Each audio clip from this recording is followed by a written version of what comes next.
Muy buenas tardes. En primer lugar, pues nada, agradeceros muy sinceramente que os hayáis conectado con nosotros para esta Open Class.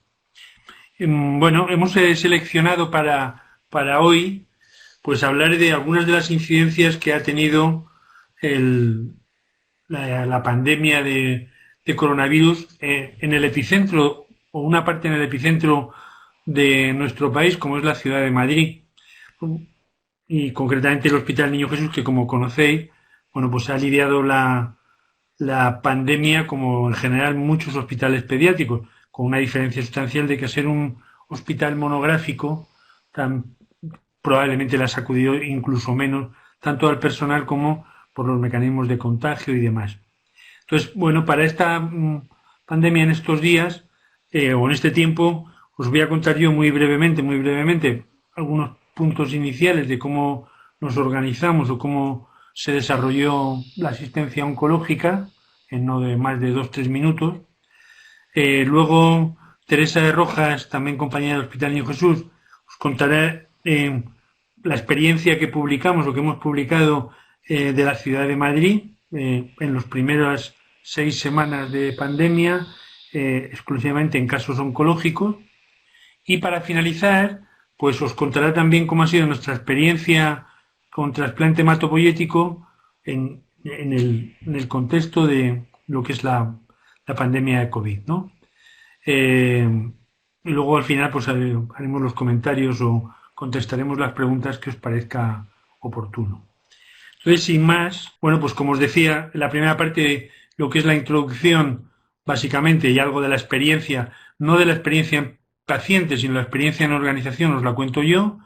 A continuación, Teresa nos cuenta cómo fue ya la experiencia en pacientes oncológicos y COVID en la ciudad de Madrid.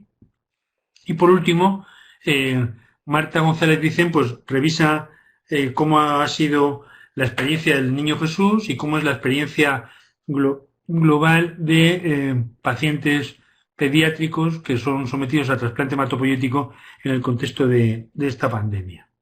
Bueno, cuando para nosotros, y bueno, esto es lo que comienzo yo, os decía que, bueno, cuando comenzó todavía mucho lo que está por esclarecer del COVID en pacientes con cáncer, mucho, ha transcurrido muy poco tiempo para saber algo más. Desde luego sí que desde el principio sí que pensamos que los pacientes de cáncer, independientemente de que fueran poblaciones de riesgo o no, el hecho de tener cáncer determinaría que el diagnóstico, el tratamiento y medidas de soporte a los pacientes que tienen su vida comprometida por el cáncer, pues deberían ser modificado lo menos posible durante la pandemia, y así lo entendimos.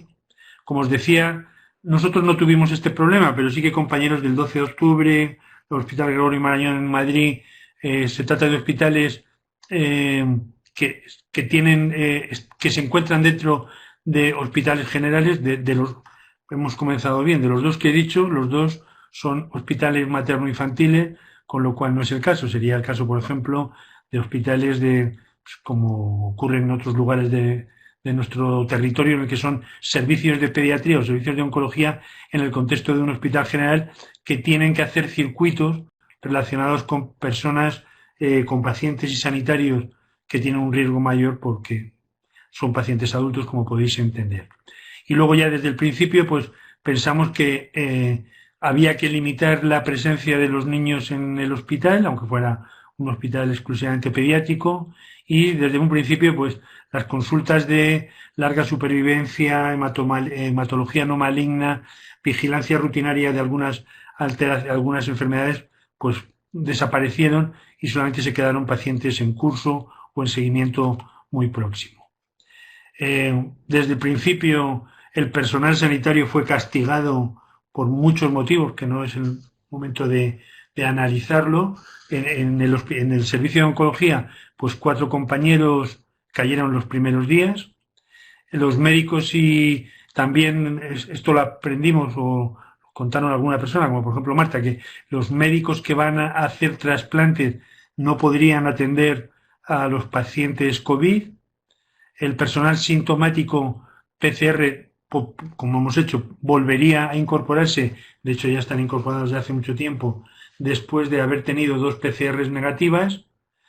Al principio, pues estudiantes, becarios, voluntarios, la fundación del hospital tuvieron que marchar a casa y sí que, según la reglamentación que nos proporcionaron el personal de MIR, o sea, los residentes de tercer y cuarto año que tenemos adscritos en el servicio, pues ellos sí que continuaron con su asistencia y su trabajo. Nosotros, también a nivel organizativo y bien organizado, que debería ser más, pero durante más tiempo, la Comunidad de Madrid decidió que se reorganizaba la asistencia pediátrica, porque ya desde el principio se vio que la incidencia pues, estaba alrededor del 1%, para sacar los pacientes pediátricos de los hospitales generales, como os he contado, y nosotros, a nuestro hospital se vinieron nuestros compañeros del Hospital 12 de Octubre, ellos y también con todos sus pacientes, el hospital de día y demás. Las actividades de los niños con cáncer han sido relativamente sencillas de continuar, aunque ha habido alguna reorganización. Desde un principio también, y eso es imprescindible como podéis comprender y se habrá hecho en todos los lugares, se establecieron unos circuitos para pacientes oncológicos, los que eran COVID positivo y los que eran COVID negativo, y también desde un principio pues se disminuyó al máximo lo que las visitas de los pacientes al hospital y realizando los médicos que estaban en las consultas medidas de teleconferencias para continuar con sus pacientes. Y esto probablemente haya abierto a la posibilidad de desplazar un programa de humanización o innovación en oncomatología que probablemente tenga gran interés a vistas de cómo ha salido toda esta experiencia. También en sesiones todos los retrasos de pacientes que eran COVID positivo y que estaban en el contexto de COVID deberían ser consensuados. Cada caso tiene que ser comentado caso a caso si es que se iba a administrar quimioterapia en un paciente que era COVID, que no era lo más recomendable. Entre los médicos, cuando hacen sesiones, cuando tienen actividad, tienen que, como medida fundamental, además que utilicen mascarilla, que hagan distanciamiento social. Y también fue desde un principio que los pacientes que tuvieran COVID y cáncer tuvieran que ingresar en áreas positivas para el COVID, tanto en el caso de que no sea de cuidados intensivos o si fueran cuidados intensivos en el mismo lugar.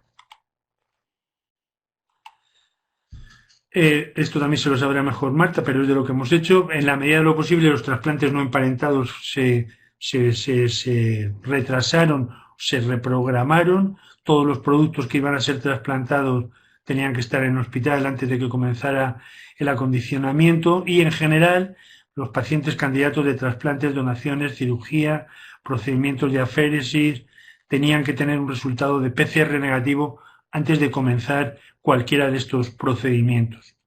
Y por otro lado, también en la medida de lo posible, los trasplantes de las enfermedades no malignas deberían ser retrasados, salvo aquellos en los cuales su enfermedad comprometa gravemente la vida. Vaya, esto es como os decía, nos ha llevado ahora a intentar solucionar el problema que nos viene ahora, que es la dificultad extrema que tiene en los hospitales de ubicar todas las consultas, todas las supresiones y demás, haciéndolo con sistemas en remoto. Nosotros vamos a intentar desarrollar un sistema de conexión entre el hospital y la casa del paciente, incluso conexionando con un equipo de atención domiciliaria, pero que no se desplaza o que no será numeroso en recursos humanos, sino que lo que tendrá fundamentalmente será recursos de innovación con un centro de soporte, conectándose con el HCIS de la historia clínica. Y bueno, y en esto estamos trabajando, Teresa lo conoce, pues con otros hospitales de Europa, para intentar modernizar de alguna manera la asistencia domiciliaria a partir de ahora. Y bueno, y esto es lo que os quería decir yo, con un cierto orden y también con un cierto desorden. Bueno, hemos sido, iba a decir relativamente, bueno, hemos estado bastante unidos y bastante efectivos y eficientes durante el tiempo que ha durado la parte más aguda de la pandemia. Entonces, como os decía, ahora sí que le correspondería que os cuente qué es lo que hicimos, el trabajo que realizamos, cómo intentamos reconocer todos los casos de cáncer cuando no había ninguna experiencia, solamente existía la experiencia de Lombardía, que no publicada, pero sí que habían hecho algunas recomendaciones que coinciden prácticamente con las que nosotros hicimos, y sí que tuvimos un verdadero interés de conocer cómo era el impacto que tenía en los niños y adolescentes con cáncer que tenían infección por coronavirus. Esto registramos un registro que os va a contar Teresa cuando ella le parezca oportuno. Buenas tardes a todos. Efectivamente, yo voy a contaros la experiencia que ha habido en Madrid en niños y adolescentes con cáncer que han sido infectados por COVID-19. Como saben, la incidencia es menor o parece menor en población pediátrica. Hasta ahora, según las series, como mucho el 5% de los casos globales aparecen en niños. En Madrid, en concreto, hay una publicación que estima esta cifra en torno a 0,8%. Por otro lado, los niños con cáncer son considerados población de alto riesgo para la enfermedad COVID-19. Sin embargo, hay muy pocos datos publicados, como comentaba el doctor Madero. Nosotros lo que hemos publicado recientemente en Pediatric Blood and Cancer es la experiencia en Madrid, en la Comunidad de Madrid, hasta el 15 de abril, que es cuando se cerró la recogida de datos. Identificamos e incluimos todos los pacientes pediátricos contactando con los hospitales públicos que tratan niños con cáncer en Madrid y también con el principal hospital privado que trata a estos niños. Incluimos a todos los pacientes entre 0 y 18 años y que tuvieran infección probada por COVID-19, es decir, por PCR. Por otro lado, para estimar para estimar el número total de niños con cáncer en Madrid, utilizamos datos del Registro de Tumores de Madrid, el RTMAD, entre el 2015 y el 2019, porque cubriría todos los pacientes diagnosticados con COVID. Identificamos a 15 niños, son los casos que ha habido con infección por COVID-19, que están aquí reflejados en la tabla del artículo que les invito a leer, y voy a hacer algunos comentarios más en detalle.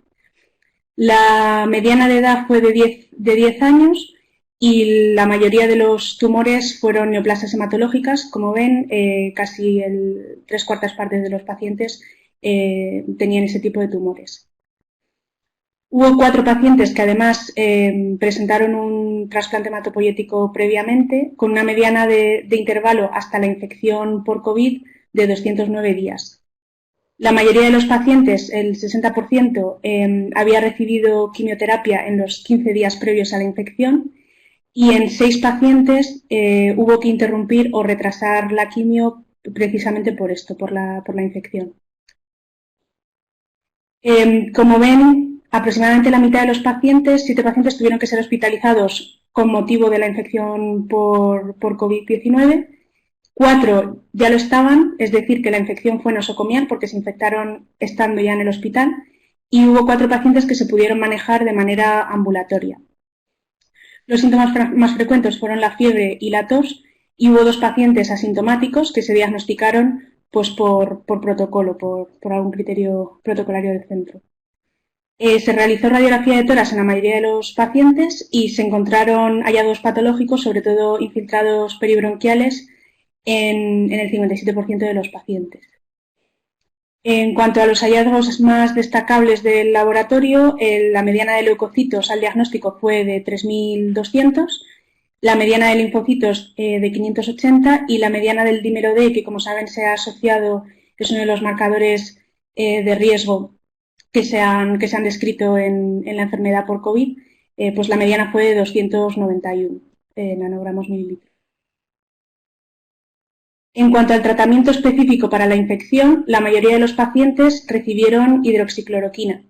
Además, 3 pacientes de la serie recibieron hidroxicloroquina en combinación con otros fármacos, bien sea citomicina, tocilizumab, lopinavir-ritonavir, corticoides o remdesivir. 4 pacientes no recibieron tratamiento específico, simplemente pues, de soporte.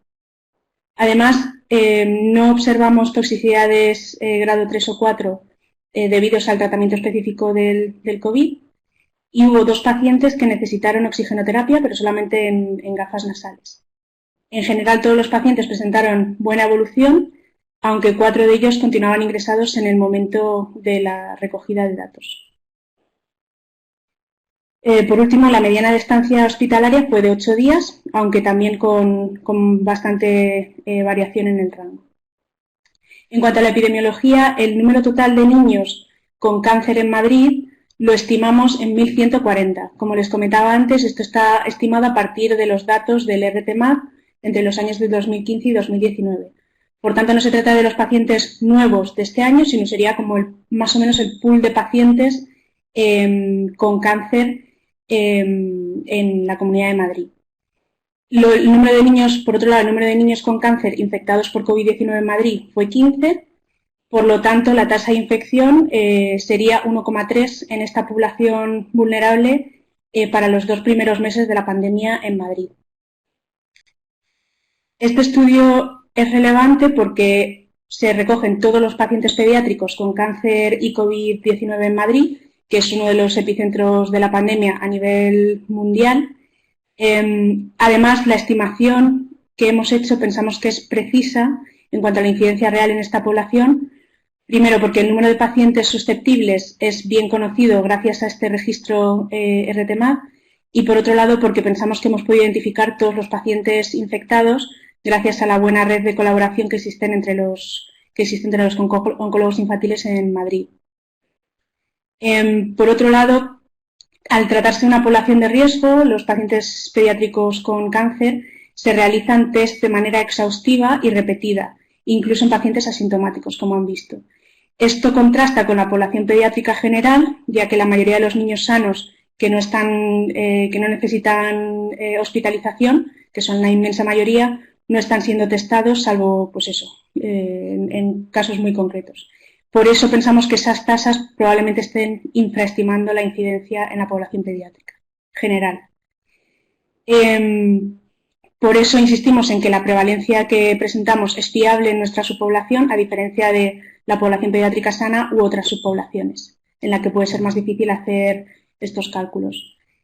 Además, todos los pacientes de la serie están testados con PCR, que continúa siendo el gold estándar, aunque cada vez se están implementando más el uso de métodos serológicos rápidos. Bajo nuestra opinión, estos test no deberían ser utilizados en oncología, al menos no de momento hasta que estén más validados. Hay una publicación sobre esto también en Pediatric Blood and Cancer que les invito a leer. Por otro lado, la prevalencia de COVID-19 en pacientes adultos con cáncer, como hemos comentado, parece que es mayor que en la población general. Según las series, pues parece que en pacientes con cáncer sería el 1% y en la población general no llegaría a 0,3%. Sin embargo, en niños con cáncer, como ya hemos dicho varias veces, existen pocos datos. Nuestra estimación del 1,3% es difícilmente comparable con la publicación que calcula la incidencia en la población pediátrica general en Madrid en 0,8%, por lo que hemos comentado, porque probablemente ese dato esté infraestimado. Aún así, sí que parece que la prevalencia de la infección es más alta en los niños con cáncer. Un hallazgo que sí que es preocupante es la alta proporción de infección nosocomial. El 27% de los pacientes ya estaban ingresados cuando adquirieron la infección. Y bueno, esto se puede explicar por las tasas de infección en profesionales de la salud en España, que están entre las más altas del mundo.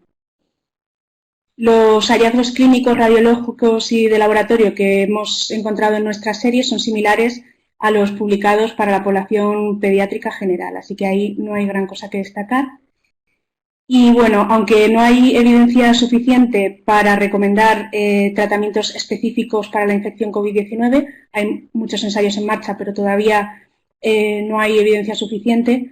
En general, el tratamiento más extendido en los niños con cáncer, al menos siguiendo nuestra serie, es la hidroxicloroquina. Y parece presentar un buen perfil de bioseguridad en nuestra experiencia, que evidentemente es limitada. Todos los pacientes presentaron buena evolución, la enfermedad fue leve o moderada y solamente hubo 2 pacientes que necesitaron oxígeno. Estos hallazgos, de nuevo, son similares a la población pediátrica general. Ya termino. Para concluir, recuerden que la prevalencia de COVID-19 en niños con cáncer, según nuestros datos, es del 1,3% y que parece algo superior a la que se encuentra en población pediátrica sana. Y por otro lado, aunque los niños y adolescentes con cáncer se manejan como una población de alto riesgo para la enfermedad de COVID-19, y así debe de ser, pues parece que las características clínicas son más leves y la evolución es más favorable que en la población adulta. Y nada más. A continuación les dejo con la doctora González Vicent, que les va a contar la experiencia en trasplante hematopoyético. Hola, buenas tardes a todos. Muchas gracias por participar en una sesión ahora por la tarde y en un tema que ya es desconocido, yo creo que totalmente, pero pues que en estos tiempos es lo que prevalece. En cuanto al COVID en el trasplante hematopoyético, la primera diapositiva, por centrarnos un poco en el tema, es que es una zoonosis producida por el SARS-CoV-2, que ya es una pandemia desde el 11 de marzo del 2020. ¿Y por qué es importante en el trasplante? Pues porque en el campo del trasplante sí que se ha visto que puede producir infecciones respiratorias que son más graves, que la excreción viral puede ser más prolongada por las características de los pacientes y eso se puede asociar a mayores tasas de mortalidad. ¿Cuáles son los factores de riesgo de un paciente trasplantado de contraer el COVID y desarrollar enfermedad grave? Pues para eso se pueden utilizar una escala que es conocida ya en el campo del trasplante, que fue desarrollada en Houston, que es el Immunodeficiency Scoring Index, y se desarrolló para infecciones virales respiratorias en pacientes trasplantados. Vamos a ver qué variables considera. Vemos cómo se incluyen la neutropenia por debajo de 500, la linfopenia por debajo de 200 por microlitro, la edad, peor en pacientes adultos, el acondicionamiento mieloablativo, la presencia de enfermedad injerto contra huésped, tanto aguda como crónica, el uso de corticoides en el mes previo y el haber tenido un trasplante reciente o en los primeros 6 meses. Vemos el peso específico de cada factor y cómo los que más tienen son la neutropenia y la linfopenia principalmente, seguido de la edad. En función de esto, se establece un score de riesgo y vemos que es bajo, aquellos que tienen entre 0 y 2 puntos, moderado, los que tienen entre 3 y 6, y los pacientes de alto riesgo, que son aquellos que están por encima de 7 puntos. Veremos cómo esta escala es muy útil y la verdad es que sí que se correlaciona con los resultados que hemos tenido, por ejemplo, en nuestro país. ¿Cuál es la incidencia en el campo del trasplante? Porque hasta ahora la doctora de Rojas nos ha hablado sobre todo a nivel de cáncer, pero vamos a ver un poco lo que sabemos del trasplante.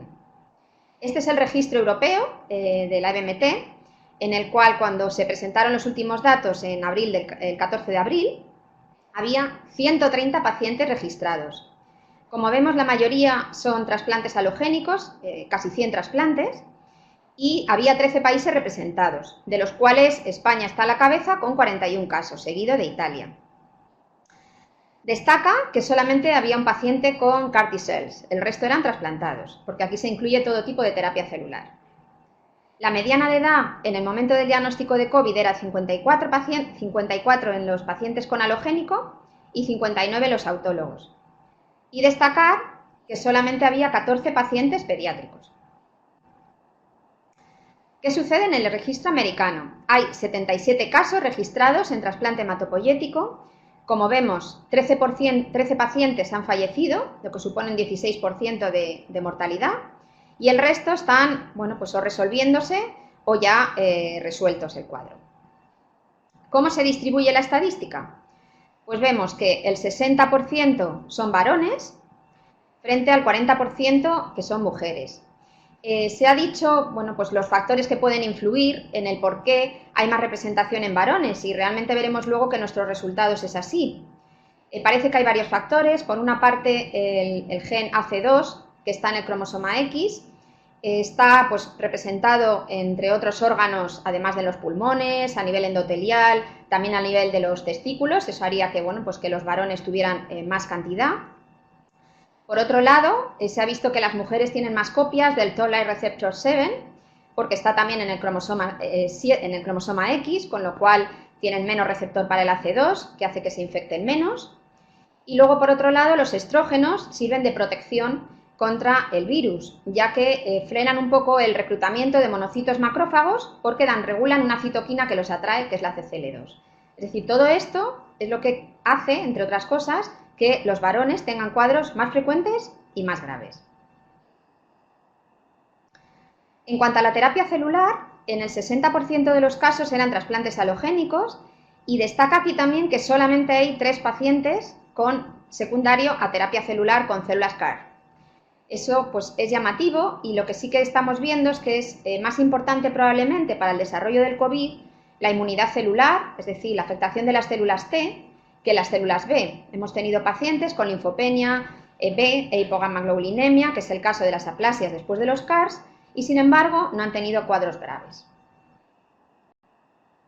En cuanto al tiempo posinfusión, vemos cómo lo más frecuente es los 2 primeros años después del trasplante. Luego hay algunos casos más tardíos, pero esto es lo más frecuente.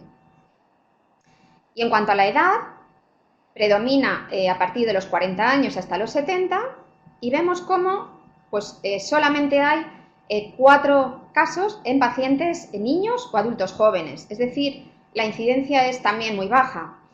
La menor incidencia en niños es algo que está pues todavía en estudio, que es algo controvertido. Parece que la expresión del AC2, sabemos que es el gen receptor del COVID, es menor en la población pediátrica, ya que los pulmones y las células pulmonares están en desarrollo y todavía hay poca cantidad. Eso hace que tengan cuadros menores y menos graves. Y luego además la respuesta inmune. En los niños tiene una respuesta cualitativamente diferente, puesto que con los años hay una involución tímica, pero los niños todavía tienen muchas células naïf, células CD4, las citoquinas que predominan son las antiinflamatorias, las T-helper2, no las proinflamatorias, y todo eso hace que los niños tengan menos cuadros y menos graves. Por último, un factor importante es la competitividad. Los niños tienen muchas infecciones respiratorias estacionales que pueden hacer que se frene y compitan con el SARS. Vemos la distribución por géneros de estos 4 pacientes, 3 son varones, lo mismo que hemos dicho en el caso de los adultos. Y la terapia celular, lo mismo, todos son por trasplante halogénico y ningún caso en CAR T-cells. ¿Cuál ha sido el impacto del COVID en los registros de donantes y en las unidades de trasplante? Bueno, este sería el registro mundial de donantes. Vemos que hay países que han tenido muchas más cancelaciones. Por ejemplo, en Bélgica ha habido 2 cancelaciones porque el donante pues se ha rechazado donar. En Grecia, en total, han sido 9 cancelaciones, o bien por el donante o por el centro de trasplante. En Portugal, 5 cancelaciones por el centro de trasplante. Y en Suiza, 2 cancelaciones. Y en la mayoría de los casos ha habido una disminución, en torno al 30%. Esto sobre todo en caso de donantes no emparentados. Destacan Portugal y Grecia, como hemos visto, con una caída de más del 70%. En el registro americano, sin embargo, no ha habido mucha disminución, es decir, si vemos aquí las colectas por semanas, vemos cómo respecto a los finales del año pasado y principios de este no hay mucha diferencia desde que va la pandemia, de forma que se han mantenido estables las colectas. Y en el registro alemán, algo similar, es decir, si comparamos con el año pasado, vemos cómo no hay mucha diferencia, incluso ha habido más colectas en el registro alemán este año que el año pasado. Si vamos a los centros más representativos de la pandemia, el primero, el centro italiano, el registro italiano, pues también el número de trasplantes realizados, vemos aquí en enero, febrero y marzo, en azul sería el 2019 y verde 2020, vemos cómo no hay diferencias, incluso se han hecho más. Y aquí, esta franja amarilla, serían productos que se han criopreservado y todavía no se han infundido.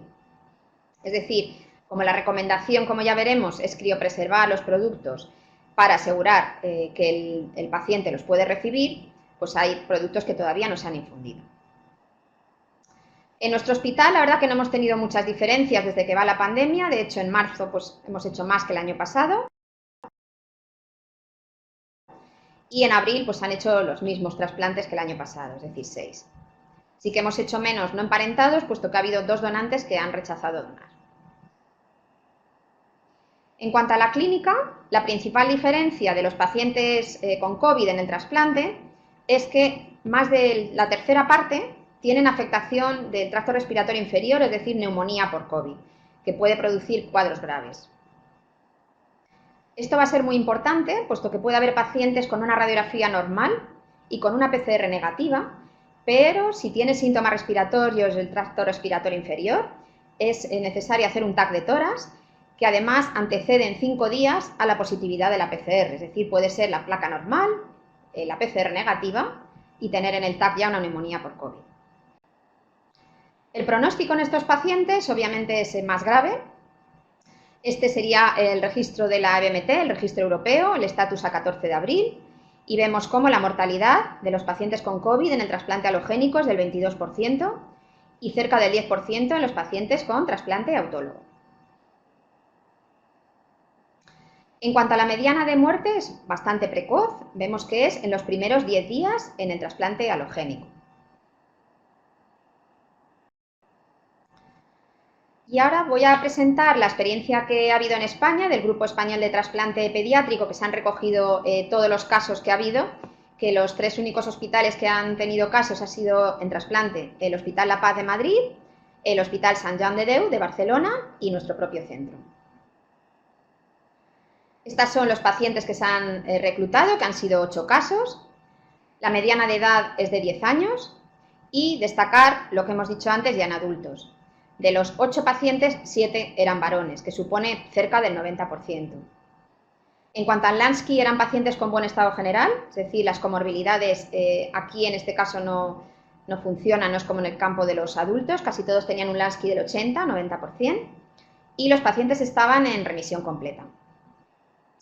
La enfermedad sí que hay algo llamativo, y es que el 38% de los pacientes eran pacientes con inmunodeficiencia, cuando la principal causa e indicación de trasplante halogénico en el campo pediátrico es la leucemia. Es decir, esta mayor representación probablemente refleje lo que hemos comentado antes del paciente pediátrico. En los niños hemos dicho que como el timo funciona mejor que en el adulto, todavía el funcionamiento hay más células naive, hay más células T reguladoras, hay más citoquinas antiinflamatorias, más IL-10, todo esto frena la enfermedad. Las inmunodeficiencias se comportan como un timo no funcionante. Eso hace que tengan más riesgo de patología COVID que los pacientes con leucemia. Por eso hay este desequilibrio en los resultados. En cuanto a la enfermedad injerto contra huésped, solamente había un paciente con aguda y otro con crónica, que eran los pacientes que estaban en tratamiento con corticoides. Ahora vamos a las características de presentación. Vemos cómo todos estaban en los 2 primeros años post-trasplante, sobre todo en los primeros meses, sobre todo el primer año. Y en cuanto a los síntomas de presentación, el 60% de los casos tenía fiebre.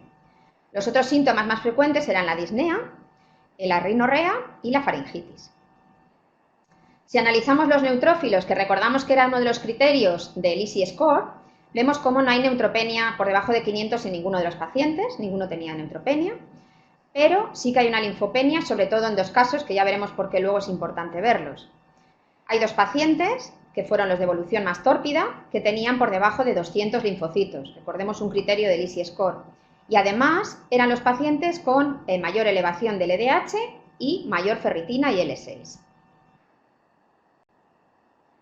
En cuanto a la coinfección, solamente había 3 pacientes con otras infecciones asociadas, sobre todo virales, y sobre todo otros virus respiratorios en la misma muestra.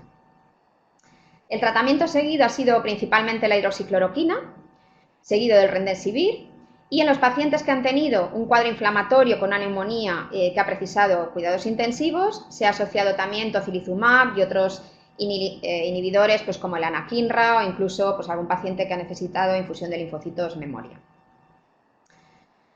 Y vemos que hay 2 pacientes que han necesitado ingresar en la unidad de cuidados intensivos y son los que tenían un EASI Score de 6 y de 7, es decir, que este score nos puede servir cuando valoramos a un paciente trasplantado y no sabemos si va a necesitar o no un tratamiento y cómo va a ser de grave la evolución, porque hemos visto que estos pacientes cumplían plenamente los criterios del score. De estos 2 pacientes hay uno que está vivo, pero el otro ha fallecido por COVID, lo que supone una mortalidad pues, en torno al 12%. En cuanto a las recomendaciones a seguir en estos pacientes de la EBMT, el Registro Europeo de Trasplantes, para los receptores, son en aquellos pacientes con un diagnóstico confirmado, si es de bajo riesgo, retrasar el trasplante 3 meses, si es de alto riesgo, intentar tener 3 PCRs negativas, si puede ser separadas una semana, para hacer el trasplante, sobre todo para leucemias de alto riesgo. En el momento que haya síntomas de vías respiratorias bajas, como hemos dicho, hay que testar la PCR a coronavirus, y si ha habido un contacto estrecho o es una zona de alto riesgo, testarlo y esperar al menos 2 o 3 semanas. El diagnóstico se hará pues, en muestra respiratoria, la indicación en un paciente trasplantado con síntomas respiratorios, siempre. Cuando vaya a ingresar en la sala de trasplante, recordemos que son salas con presión positiva en las cuales está contraindicado con esa presión ingresar un niño con coronavirus. Y en un paciente si ya está ingresado y aparece un nuevo caso para descartar una infección nosocomial. La serología viral, como ha dicho la doctora de Rojas, en estos pacientes tiene un valor muy limitado. La sensibilidad ya en la población general es baja, del 60%, aunque aumenta con los días. Y sobre todo eso, pues en pacientes trasplantados es muy bajita. Y el TAC, pues insistir, porque son pacientes que se ponen muy graves en muy poquito tiempo y conviene pues, ser precavidos y hacer el diagnóstico lo antes posible. En el caso de los donantes, si hay un diagnóstico confirmado del donante, si se puede, se excluye de la donación y se usa otro donante. En el caso de que sea el donante idóneo o no haya más, pues hay que tener claro que haya superado bien la infección. Si un donante ha tenido contacto con un caso de COVID o ha viajado a una zona de alto riesgo, pues hay que esperar 4 semanas, 4 semanas, un mes. Y considerar criopreservación del producto en el caso de donante no emparentado, incluso en algunos casos de familiar idéntico, para asegurar que el producto llega a fin. Y como conclusiones, la programación de los trasplantes debe ser individualizada, es decir, no se puede hacer una generalización para todos los casos y hay que intentar retrasar solo aquellos que no sean urgentes o enfermedades no malignas que permitan espera o de alto riesgo como inmunodeficiencias no combinadas severas. El producto a infundir debe ser criopreservado, sobre todo en los trasplantes de donante no emparentado. La detección por PCR al ingreso a todos y a los donantes. Luego, la incidencia de COVID en trasplante pediátrico en España es en torno al 3%, con los casos que hemos reflejado nosotros, y resaltar esa distribución desigual por patologías con un predominio de inmunodeficiencias. En cuanto al síntoma, más frecuente es la fiebre, en el 60%, y con un 30% de neumonías. Resaltar el papel del EASI Score para valorar gravedad y necesidad de tratamiento en los pacientes. Y en cuanto al tratamiento, aunque no se puede generalizar porque pues no hay estudios muy claros de momento, quizás el más útil sería el Remdesivir seguido de la hidroxicloroquina, teniendo cuidado con los efectos adversos, sobre todo monitorización del electrocardiograma. Y cuando hay afectación pulmonar, se asociará un tratamiento inmunomodulador con tocilizumab o anakinra, pues algún inmunomodulador o alguna pauta corta de corticoides. Y en cuanto a la mortalidad del COVID en los pacientes trasplantados, en nuestro país está en torno al 10%. Y eso es todo. Muchas gracias y si tienen alguna pregunta. Hace una pregunta a José Luis Fuster que se la puede contestar Marta. Marta, si la lees, además del gen del receptor de AC2, te pregunta cuáles otros factores protectores en los niños, además de la respuesta inmune que le has contado. También. Es todavía un órgano poco desarrollado, los pulmones no han alcanzado un desarrollo completo, tiene menor expresión del AC2 en el pulmón y a nivel endotelial, que son los órganos diana, o sea que esa sería pues, una de las más importantes. Y luego la inmunidad, o sea, sabemos el papel determinante que juega el timo en el desarrollo y cómo esta inmunidad está alterada pues con la edad, hay una involución del timo, hay un cambio de linfocitos naive hacia linfocitos memoria y hay una disminución de linfocitos T reguladores. Todo eso se ha visto que contribuye a que sea protector en los pacientes pediátricos, es decir, tienen la enfermedad, pero el problema es que son portadores asintomáticos. Como no desarrollan cuadros graves, no es que no se infecten, es que no se infectan de forma grave por la cobertura que tiene esa inmunidad frente a ellos. Y luego lo otro que he comentado, que el tener otras infecciones virales respiratorias, pues coronavirus, algunos virus que compiten, pueden hacer que se frene el desarrollo del SARS-CoV-2.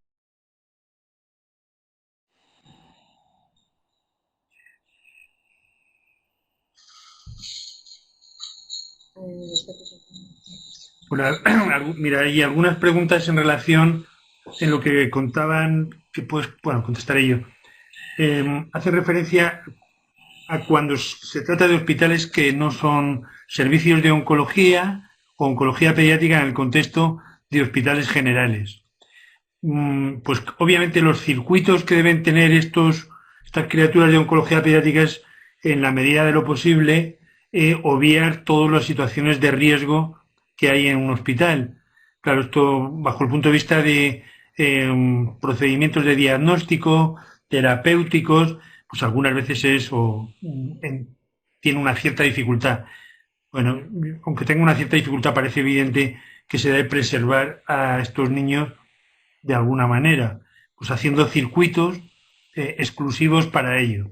Esto es bastante sencillo en hospitales hospitales monográficos pediátricos y muy difícil en hospitales de adultos.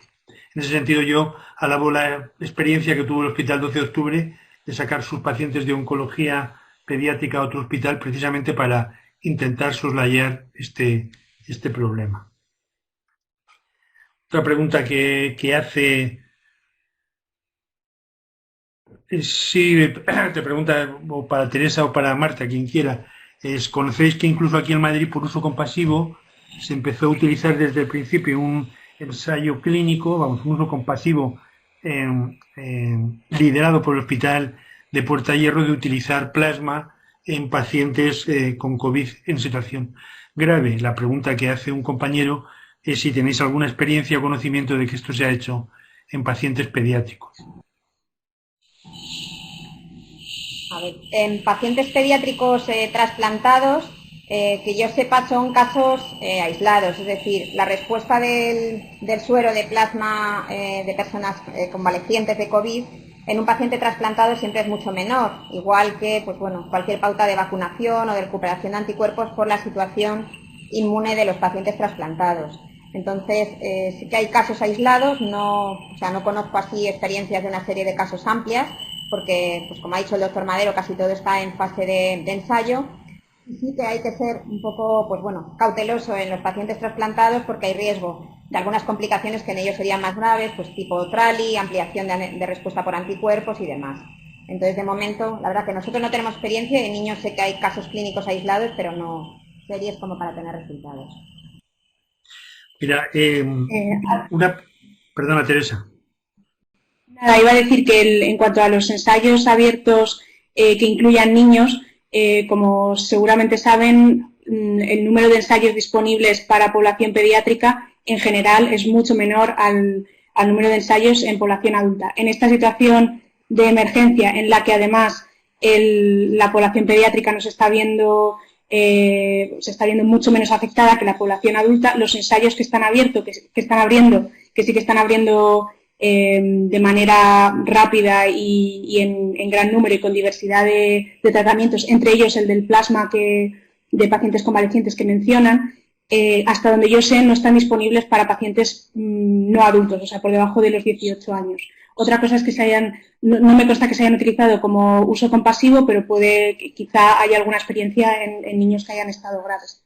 Pero desde luego, en cuanto a ensayos clínicos, el reclutamiento por debajo de los 18 años, hasta donde yo sé, no se está produciendo. Mira, otra pregunta que se hacen es conocer si un paciente sintomático que tiene diferentes diagnósticos puede recibir quimioterapia. Bueno, en este sentido hay unas recomendaciones en Pediatrics Blood and Cancer en el cual diferentes chairmen diferenciando las patologías, pues van haciendo una recomendación en aquellas situaciones en las que se puede esperar o diferir la quimioterapia y cuánto tiempo, y en otras patologías, dependiendo de la quimioterapia que se va a administrar y de la patología que tienen, pues se podría administrar. En eso va hasta extremos como pacientes con leucemia, que sí que se debe diferir un tiempo la quimioterapia, a pacientes como, por ejemplo, tumor de Wilms en tratamiento de quimioterapia neoadyuvante, que prácticamente no limitan o no se podría continuar con la quimioterapia. En ese sentido, como bien yo creo que he dicho yo y también Marta, estas decisiones tienen que ser pormenorizadas, viendo el riesgo que asume el paciente y los beneficios que tiene de administrar quimioterapia o no.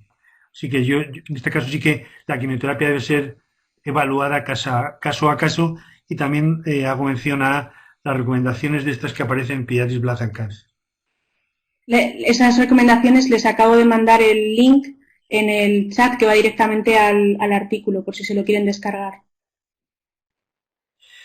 Otra pregunta que nos hacen es que, bueno, vuelven a preguntarle a Marta en relación con la distribución del sexo. Yo creo que coméntalo si quieres otra vez en el hecho de los receptores y todo. Sí, a ver, que las causas de que haya más pacientes masculinos y además que la aceptación sea más grave tiene varios factores. Uno de ellos es que, bueno, el gen AC2, que es el receptor del virus, sabemos que se expresa en el cromosoma X, con lo cual la mujer tiene un mayor número de copias de un toll-like receptor que ayuda al control de las infecciones y además tiene un aumento de expresión de un receptor para el interferón beta. Es decir, que eso hace ya que la mujer lo controle mejor. Por otro lado, los estrógenos, las hormonas femeninas, suprimen el reclutamiento de monocitos, macrófagos que van a la zona donde entra el virus porque downregulan, disminuyen una citoquina, que es la CCL2, que va a esa zona donde hay inflamación. Entonces los estrógenos suprimen la citoquina y hay menos monocitos, macrófagos y se desencadena menor cuadro viral inflamatorio. Luego además el receptor AC2 está distribuido pues, en riñones, en los pulmones, en el endotelio y también a nivel testicular, con lo cual la carga viral también va a ser mayor en los varones. Entonces todo esto hace que tanto la infección como la gravedad sea mayor en los varones. Además hay un factor social y es que las comorbilidades, sobre todo derivadas de pues, fumador, diabetes tipo 2, hipertensión, también en adultos es mayor en los hombres. Y aprovecho para comentar que no mencioné antes en la presentación que en la serie de niños y adolescentes con cáncer de Madrid, de los 15 pacientes que recogimos, 14 eran varones. Con lo cual este dato que apunta la doctora González Vicent se ve apoyado. Evidentemente es una serie corta, así que tiene sus limitaciones, pero bueno, sí que es llamativo el dato que 14 de 15 también eran pacientes varones. Me hacen referencia a cuáles, una de ellas es cómo se sustituyó a los médicos que cayeron enfermos. Bueno, pues 4 excelentes compañeros de oncología del Hospital Niño Jesús enfermaron en los primeros, enfermaron en los primeros momentos y algo que preservamos o que entre todos consensuamos era que de las personas que se dedican a una patología, afortunadamente nunca era único, sino que había 2 personas y el hecho de que enfermara una persona y estuviera un tiempo de alrededor de 3 semanas, 2-3 semanas de baja, pudiera ser suplido por otro compañero. Nosotros no tuvimos, afortunadamente, grandes incidencias y los excelentes compañeros que tuvieron la enfermedad, todos afortunadamente se han repuesto perfectamente, no supuso un problema asistencial grave diríamos que como mucho moderadamente grave, ¿no? No nos supuso asistencialmente ningún problema. Otra pregunta que hacen ellos, lo que me hacéis, pues es que cómo se protegen los médicos y las enfermeras bajo el punto de vista de equipamientos personales. Bueno, en esencia, los médicos que tratamos pacientes con cáncer, pero no con COVID, porque como os digo, en el Hospital Niño Jesús hay 2 circuitos completamente diferenciados, los pacientes COVID positivo y los pacientes no sin COVID, pues los médicos de oncología que tratan pacientes sin COVID, ellos tienen distanciamiento social en la medida de lo que podemos, sobre todo, por ejemplo, en las aulas de sesiones, en las salas de reunión que son del servicio. Se utiliza mascarilla, generalmente mascarilla quirúrgica, y para los procedimientos se utiliza mascarilla, la FP2, se utiliza para los procedimientos que son invasivos y los enfermeras o médicos que entran a ver a pacientes con COVID positivo, pues utilizan, además de equipos de protección individual, mascarillas diferentes. También esta pregunta podría ser para Marta, porque de los pacientes que hemos tenido alguna dificultad mayor es algún paciente que ha tenido que recibir quimioterapia y sobre todo, me recuerdo un paciente con aplasia medular que está pendiente de recibir un trasplante y también un paciente con CAR que también ha sido COVID positivo hace poco tiempo. La pregunta que me hacen es que cuánto tiempo de promedio, de media, han tardado en negativizar por PCR los pacientes que han sido positivos de los nuestros. Mediana ha sido entre 4 o 6 semanas. La mediana de negativización, 4 o 6 semanas. Muy bien, pues bueno, alguna persona está haciendo una pregunta que es un compañero del Hospital Niño Jesús, que si no lo escribe muy rápido se lo contestamos mañana, pero si no le damos de tiempo a Iván López Torija que nos lo ponga. Si no, pues vamos a acabar dándole las gracias a todos los compañeros que